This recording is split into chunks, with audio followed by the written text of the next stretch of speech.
As many of you know, I am a huge fan of Angourie Rice as an actress, and in this video I'm going to be talking about some of my favorite movies that she is in.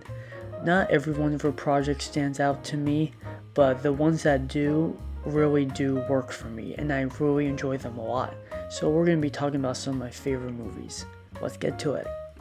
I was feeling really sad on Valentine's Day in 2021, and so I wanted to watch a romance movie to brighten my spirits up. So I watched this movie every day, and I saw the cast list, and I saw Angourie Rice in it, and that's when I said, wait, that's Betty Brant from Tom Holland's Spider-Man movies. The movie Every Day focuses on Angourie Rice playing a teenage girl named Rhiannon, who falls in love with a spirit named A, who goes into a different person's body every day. I've watched this movie too many times to count, and I absolutely love it. It has great writing, clever humor, a good theme and message about finding true love, and it's just overall a great movie to watch on Valentine's Day. Having Angourie Rice as the main lead of this movie was absolutely amazing, and I thought she did a killer job in this movie.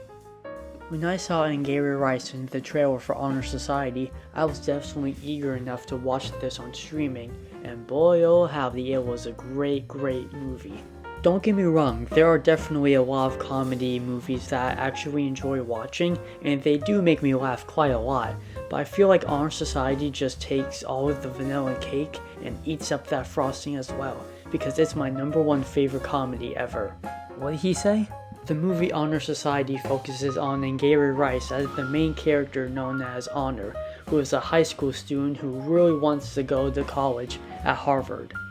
Unfortunately for Honor, she will have to deal with some competition as a few students have been personally selected by her guidance counselor Mr. Calvin to get Harvard. And one of the things I like about Honor Society is how Angourie Rice breaks the fourth wall a lot, just like Deadpool, and I find it to be really funny and a very nice refresher from her other movies.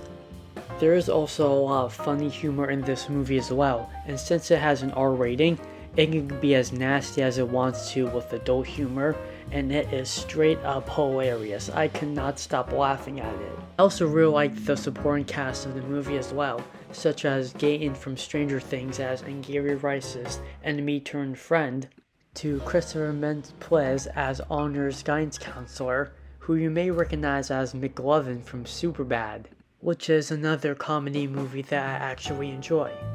Overall, Honor Society is a really great movie, and I highly recommend you watch it on Paramount+. I already made a review on the Mean Girls movie, and it got a lot of attention and views, so I'm going to keep this part of the video very brief. Angourie Rice's Mean Girls movie was absolutely amazing. The shots had color, the cinematography was great, the camera work was amazing, the music was awesome, and Angourie Rice was absolutely outstanding. This is easily my favorite movie of 2024, and it just started. If any of you are interested in watching my Mean Girls movie review, I will put the link for it down in the description. I am definitely a huge fan of Spider-Man, and I really enjoyed the Tom Holland trilogy of movies.